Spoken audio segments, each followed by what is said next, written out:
Welcome to Season 2 of Guardians of Gaia, connecting people to planet Earth, our collective home where all life exists in a common ecosystem. I'm Megan Edwards, and we will explore the environmental world and learn how people are trying to save the planet and fight the system that is killing it. In our previous episode, we found out about how climate change impacts South Africans and ways to adapt to the changing environment, like ending fossil fuel mining industries. Now, we know that the coal industry is a mainstay of the South African energy sector, providing 70% of electricity and energy power generation and making us the 14th largest emitter of greenhouse gases in the world.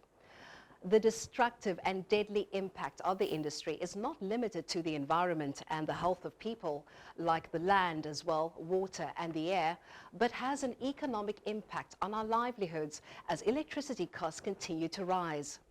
So stay tuned on Cape Town TV as we explore clean energy in South Africa. The struggle continues.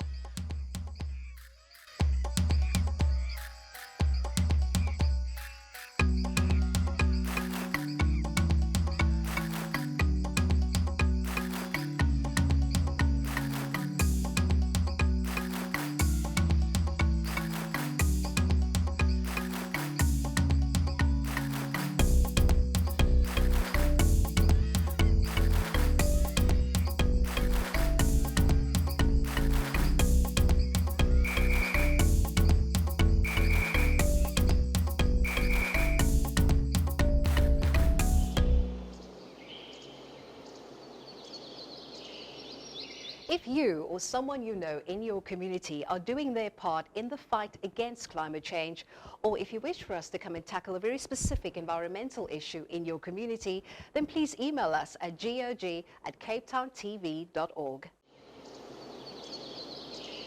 In this episode, we're speaking to people from the environmental justice movement to hear about their struggles and victories for a clean, healthy and affordable energy sector.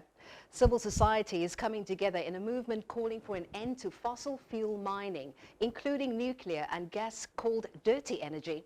People are demanding environmental justice and renewable, clean energy, but how do we do this and protect jobs in the industries that depend on dirty energy?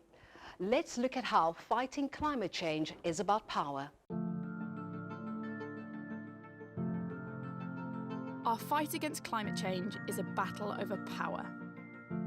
But not only the kind of power that runs our cars or keeps our buildings warm. We need to take back the power that the fossil fuel industry has over society. Fossil fuel companies are the wealthiest and most powerful corporations on the planet, and their core business model threatens all of us. For decades, they have corrupted our governments, ravaged our planet, and treated the atmosphere like an open sewer, while the impacts of climate change devastate the people who've done the least to cause the problem.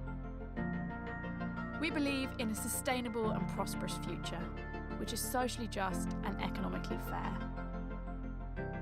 Our mission is to inspire, train and mobilise people to bring power back to citizens and create a thriving global movement.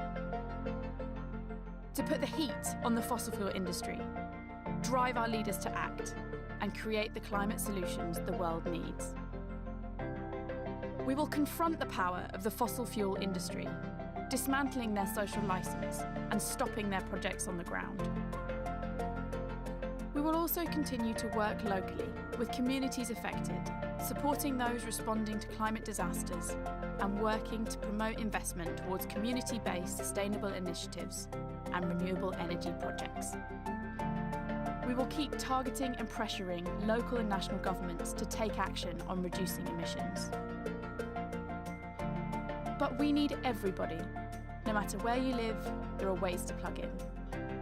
Whether it's joining our campaigns online, organising for climate action in your community, or joining a mass mobilisation to move beyond fossil fuels and to a clean energy future.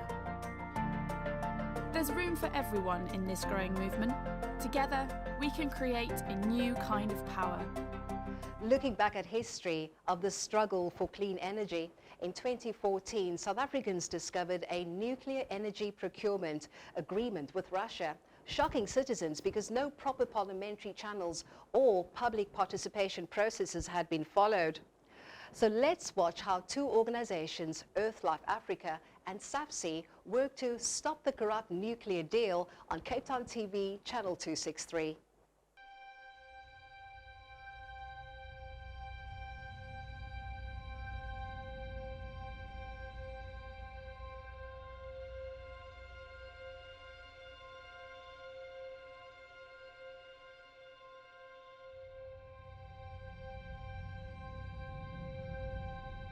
Good must always triumph over evil.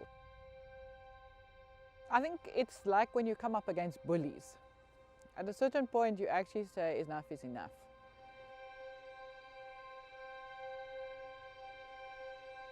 We are shown on TV every day how the political parties fight each other and how the opposition stand up and shout, but nothing changes. So I think people eventually get a bit tired, but if you really sit down and look at it, there's an easy solution. It's within the grasp of ordinary people. So let the politicians go on shouting, but actually let's get down and make a difference. Everybody felt that we must stop this deal because it's basically ruining the future of South Africa. We have a democracy, we have a constitution, we have rules, and the people who were pushing this nuclear deal seemed to feel that those rules were simply options that you could just put aside when you just want to go after something. And so I think it was basically people said, no, we're going to stand up to the bullying. It's something that bothered a lot of people who we spoke to. You're working from a principal position. So you do what's right, and hopefully the universe works in your favor. We would be sitting in debt to the Russians for R1 trillion, and the places where the money should be going into development of people is not happening. So R1 trillion can go a long way. It's add 500 Rand a month to all of the people getting social grants for 10 years. When we started to look also at how nuclear gets procured and the subsidies and the interesting, should I say, financial arrangements that come up, then we started to look a bit more closely. And I think the trigger was which was way back in 2014, is when the Minister of Energy then signed that deal with the Russians, and the Russians sort of publicized it on their website as a great thing. And we found out Earthlife broke that story because there was a Russian activist in town and he read the Russian. And then the South African government immediately denied it, and suddenly it vanished off the Russian website, and it was, no, there's no deal. So that, I think, was a big red flag. It's like, there's something going down here. We put in access to information requests to government to find out what was happening. Did Treasury know anything about this in the beginning? And all of those requests and all of that paperwork helped to strengthen the case. So by the time we got to the courts, and by the time we felt that the only sort of way forward now was a court case, we were well prepared, and that enabled the lawyers to actually then take that case and make it a very strong one. No, nuclear energy! No, nuclear energy! No! Stop corrupt nuclear deals! No! Stop corrupt nuclear deals! No! They were relying on sort of outdated policies. From my layperson's view, I was like, well, I don't really see how they're going to argue this. When we were sitting in court and listening to the government lawyers, it was very difficult to see what their points were. It was over so quickly. There were 4 points to that judgment, and as we went through, I was like, okay, wow, we've got that one, and that one, and that one, and the fourth one. And so I was, very excited. What was somewhat surprising was the government's response, which seemed to be taken aback that they had lost. It wasn't just a victory of two small organizations. This was a victory against bad process, against bad governance, and therefore a victory for the people of South Africa. The question is now we all have to remain vigilant, and everybody should get involved now. People mustn't believe the story that they're powerless. We do live in a democracy. We have the right to stand up. We have the right to protest. And so people must use it. Food tech, nuclear food tech! Food tech! Food tech, nuclear food tech! Stop the nuclear deal! Stop the nuclear deal! Stop the nuclear deal! There are a number of organizations in this country that if you think that legal action is the only way to stop this corruption, that you will find partners. You know, in the Legal Resource Centre, which helped us with the nuclear case, the Centre for Environmental Rights also looks at things. There's Corruption Watch. There are lots of NGOs with a bunch of lawyers who can actually get on board. They may have the legal team, but they need the backup. They need you to actually go and look for facts and figures and bring it to them. So what we really need is active citizens.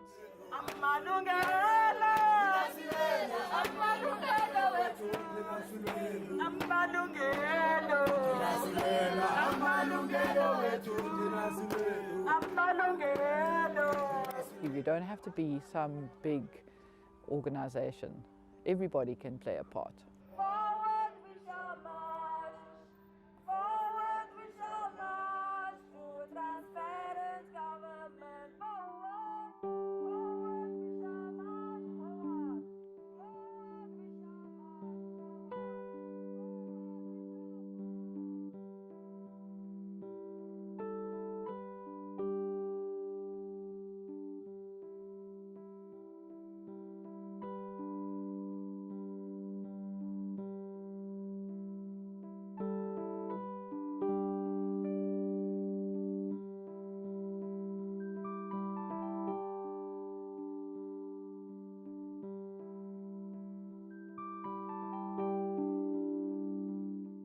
A great victory for civil society in 2017. However, the threat of nuclear deals has not gone away. Up next, we speak to Liz McDade from the Green Connection about the continuing struggle against dirty energy. Stay tuned with me on Guardians of Gaia, connecting people and the planet.